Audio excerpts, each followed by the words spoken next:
You saying that I have to be ascetic, it makes me think that I'm gonna not force but heavily influence this create your own adventure capital family business to buy one of these cars from Gordon Murray Automotive and mount it to a pair of custom fabricated mostly carbon fiber wings with probably a 15-minute hydrogen fuel cell capacity backup, but where this car drives onto those wings and initially locks itself on.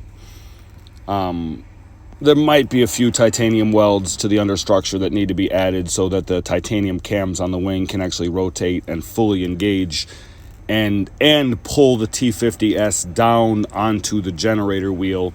I think the rear wheels will stay exactly as they are, and when the car is locked onto the wing, they will turn an equally sized wheel underneath them inside the wing, and possibly there will be a mechanical linkage, like a gearbox to two. There'll probably be a mechanical linkage with a gearbox to two ducted fans, and then on that axle will be an electric motor. So like if the car conks out, if this crazy McLaren conks out in the air, you still have the 15-minute or we'll say hydrogen, probably small, like 1 foot diameter liquid hydrogen tanks, not even maybe always filled, small fuel cell, a couple hypercapacitors, also small, like just enough to get that thing quickly down from 20,000 feet to zero safely.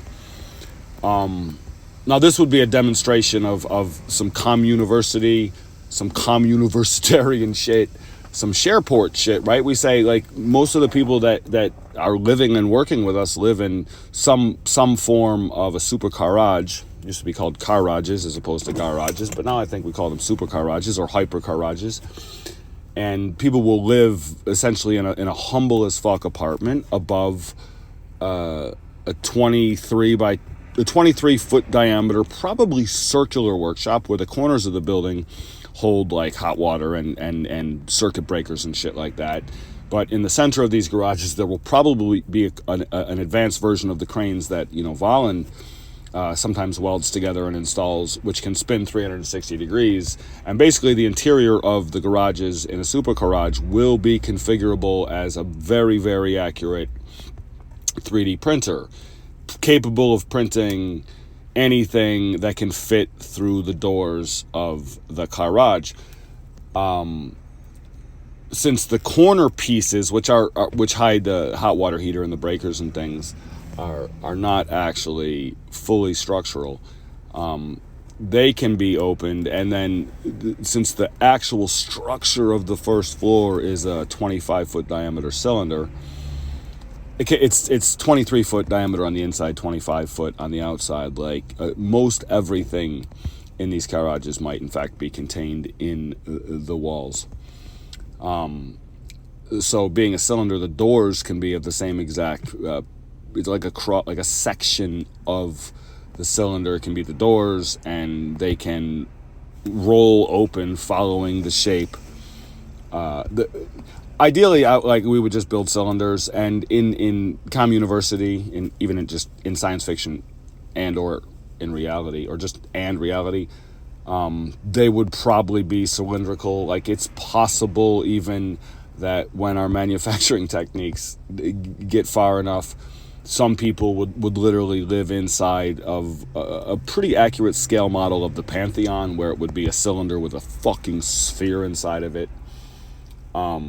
In the beginning, I imagine the first construction that would happen is the digging of a negative yurt space, like a cylinder in the ground, and then the same structure that would later be used, or maybe an identical structure that would be used to add a second floor, a very strong disc would be dropped over the cylindrical hole in the ground. It would have a liner, and that would be like the simplest home beyond intensity. In intensity, we'd just be all living in tensarity-based tents, which came out of our Terra factory.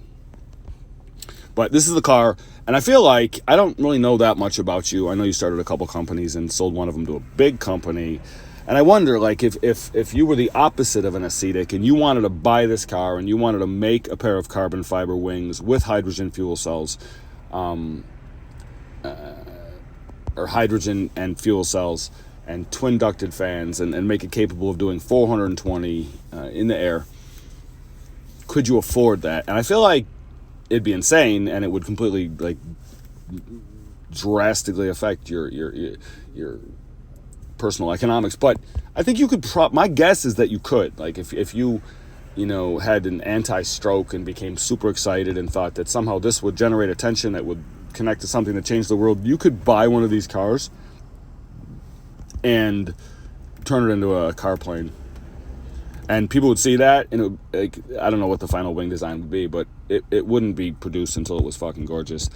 And it would say Shareport on the side, or it would say Shareplane maybe.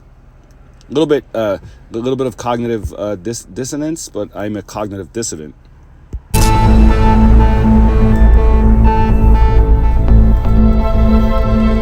I don't even know if you know about this car. You might not. When I first saw the full-size car arrive, I was pleasantly surprised that it still looks a pretty car, but it is much more aggressive, of course, because of all the aero. To me, the NSX was like the bitch F1. And those aero functions mean one thing: F.1 downforce. And you had the F1, and you got the T50, but I don't really love how the T50S looks. weighs just 850 I haven't seen kilos. one in McLaren. But how much downforce, also none of those measured are in available kilograms, anyways, was the team aiming for? Just because a car is not street legal doesn't mean that it can't be turned into an airplane. 1.5 tons of downforce, which is pretty aggressive, actually, but it still should be accessible. I think they say for a good the customer has to make like 50% of the plane. And I don't know what that would mean. By weight? If it was by weight, it wouldn't be bad. This thing only weighs a ton. The T50S Niki Lauda is bristling with sophisticated aero devices. 986 kilograms. There's a huge LMP1 style splitter on the front. Hey Siri. There are dive planes and barge boards.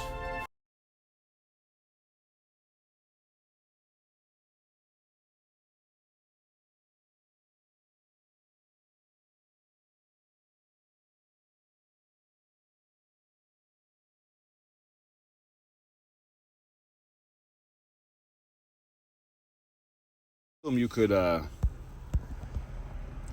assume you, because of the work you've done in business, even like more than tech, I think you're more of a business dude. I mean, a tech business, whatever, but I feel like you could buy this thing. As opposed to having like 10,000 people in an intentional, incredibly inventive community split the cost. So it'd be like, 10,000, 1,000 each would cover it. 10,000 people in a town, put in 1,000 each, you got 10 million. We're not trying to produce a production airplane, and we might not even fly it in America. So we don't have to look at that thing, it's crazy. This car's fucking crazy. Look at that shit. Doesn't that I know you're trying to be simple and whatnot, and nothing matters, but like, no thing matters except this one.